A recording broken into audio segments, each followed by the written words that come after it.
Oke, seterusnya kita masuk dalam faktor yang pertama, yaitu faktor fizikal. Oke, faktor fizikal ini merujuk kepada faktor semula jadi. Oke, jadi faktor semula jadi yang pertama adalah tanah pamah. Oke, tanah pamah ini biasanya dia adalah tumpuan penduduk. Jadi, kawasan itu adalah berpenduduk padat. Oke, sebab kawasan tanah pamah adalah kawasan tanah rata. Jadi dia sesuai untuk kegiatan ekonomi dan juga untuk membuat petempatan. Petempatan di sini dia merujuk kepada rumah. Oke, antara kawasan pertanian adalah dataran Kedah Perlis dan dataran Kelantan. Manakala kawasan tanah pamah yang dijadikan sebagai pusat bandar adalah seperti Seremban di Negeri Sembilan dan juga Petaling Jaya di Selangor. Oke, seterusnya faktor fizikal yang kedua adalah tanah tinggi. Oke, tanah tinggi dia kurang menjadi tumpuan penduduk sebab darjah ketersampaiannya rendah. Oke, apa maksud darjah ketersampaian? Yang merujuk kepada untuk kamu sampai ke sesuatu kawasan itu dia adalah mudah atau sukar. Oke, jadi kalau kawasan tanah tinggi mestilah darjah ketersampaiannya rendah sebab susah untuk kamu mau sampai di sana. Oke. Kalau ada pun, kawasan petempatan yang dibina adalah sukar dan juga memerlukan kos yang tinggi dan juga teknologi yang tinggi. Oke?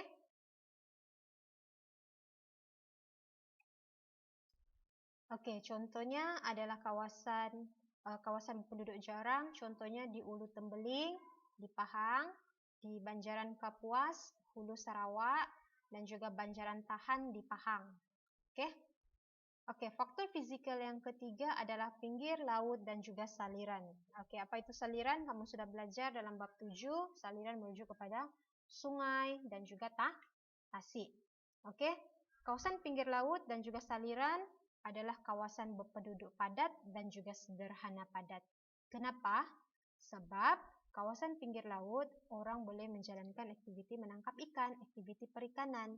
Jadi, kalau orang menjalankan aktiviti perikanan, mereka perlu membuat rumah. Jadi, menyebabkan kawasan itu menjadi tumpuan penduduk. Oke, tengok sini.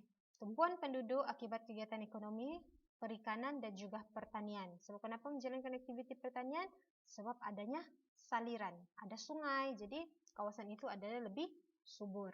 Oke.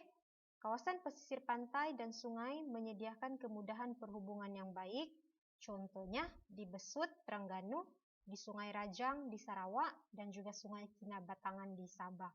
Oke, kawasan penduduk jarang di kawasan berpayah seperti di Tasik Chini dan juga Tasik Bera. Oke, jadi dari aspek ataupun faktor fizikal dia merujuk kepada kawasan tanah pamah adalah kawasan berpenduduk padat. Tanah tinggi, kawasan berpenduduk sederhana ataupun jarang, manakala kawasan pinggir laut dan juga saliran sederhana padat dan juga jarang. Oke, kita pergi kepada faktor yang kedua. Faktor yang kedua dari aspek ekonomi. Oke, di sini merujuk kepada di mana kawasan-kawasan yang boleh dijalankan kegiatan ekonomi, di sanalah berpenduduk padat. Oke, contohnya pertanian, penduduk dia padat. Contohnya dataran Kedah Perlis dan dataran Kelantan serta delta Rajang di Sarawak. Oke, kawasan perlombongan, petroleum dan gas asli menjadi tumpuan penduduk. Contohnya di Kerteh, Terengganu dan di Miri, Sarawak. Kawasan perindustrian, industri ini merujuk kepada contoh Selangor. Kenapa kawasan Selangor penduduk padat? Sebab di sanalah banyak kilang. Oke? Sebab menyediakan peluang pekerjaan dan menggalakkan penghijrahan penduduk. Sebab penduduk mau mencari peluang pekerjaan.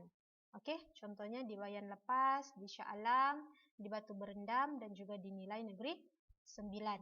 Oke? Dan faktor ekonomi yang keempat adalah perikanan. Oke?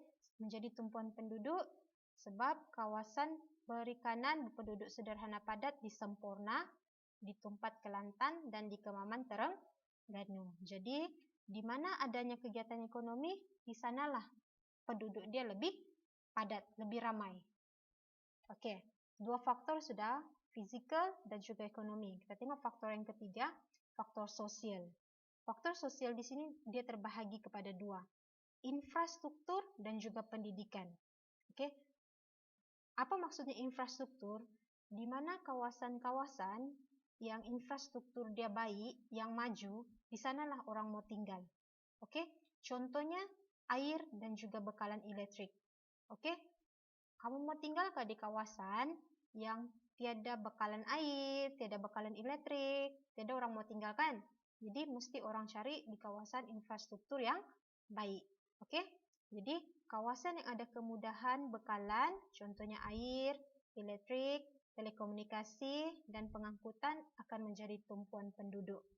Oke, manakala kawasan pedalaman yang tidak mempunyai kemudahan sosial yang lengkap, macam air, elektrik, sistem telefon lain semua itu yang tidak ada, menyebabkan berpenduduk jarang. Oke, faktor sosial yang kedua adalah pendidikan. Oke, maksudnya di sini, di mana kawasan-kawasan yang ada memberi kemudahan pendidikan, di sanalah orang akan menjadi tumpuan penduduk. Oke, contohnya kalau di sini kawasan yang ada kemudahan pendidikan tinggi seperti pusat pengajian menjadi tumpuan penduduk. Oke, orang mau melanjutkan pelajaran, jadi ramai tertumpu di kawasan tersebut. Contohnya di Universiti Pendidikan Sultan Idris, di Tanjung Malim, di Skudai, Johor, Universiti Teknologi Mara, oke, Universiti Kebangsaan Malaysia di Selangor. Kalau di KK ada juga UMS, oke, Universiti Malaysia Sabah. Kalau UNIMAS itu berada di Sarawak. Oke, jadi 3 faktor sudah, fisikal, ekonomi, dan juga sosial. Dan faktor yang keempat, faktor yang terakhir adalah dasar kerajaan.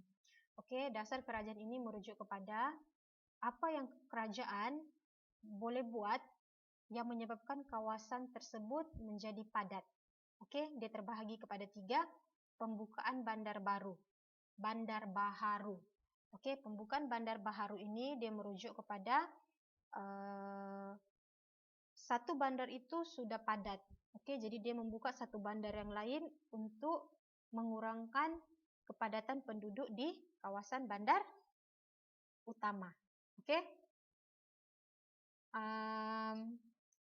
kamu tengok yang pertama, pembukaan bandar baharu untuk menarik penduduk untuk berhijrah ke bandar baru, dan pembukaan pusat pentadbiran baru. Ini contoh dia lah, pembukaan pusat pentadbiran baru di Putrajaya menarik tumpuan penduduk dan menjadi kawasan berpenduduk padat.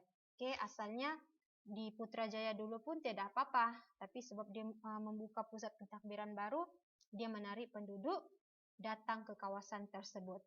Oke, yang kedua, faktor dasar kerajaan kedua adalah tanah kerajaan. Contohnya macam kawasan-kawasan Felda, Felda Kalabakan, Felda Desa Kencana Lahadatu. Oke, itu adalah dasar kerajaan membuka peluang kepada penduduk-penduduk di luar bandar. Oke, jadi menyebabkan kawasan-kawasan itu yang dulunya tiada apa-apa, kawasan kelapa sawit, dia menjadi kawasan berpenduduk padat. Oke, contoh ini Felda Serti di Pahang dan juga Felda Sahabat, ini bukan di Sarawak, di Sabah. Oke. Oke, dan last sekali dasar kerajaan, pewartaan hutan simpan dan juga taman negara. Oke, apa kaitan dia? Langkah kerajaan untuk melestarikan ataupun menjaga alam sekitar dari sebarang penerokaan menyebabkan kawasan tersebut berpenduduk jarang. Oke, maksudnya contoh mereka iktiraf ataupun mereka membuat satu pewartaan bahwa hutan itu adalah hutan simpan. Maksudnya kalau hutan simpan itu dia tidak boleh dimasuki ataupun tidak boleh dikunjungi oleh orang-orang luar. Oke, dia sudah menjadi hak milik kerajaan. Jadi bukan kawasan tersebut adalah kawasan berpenduduk jarang. Tidak orang mau tinggal di sana.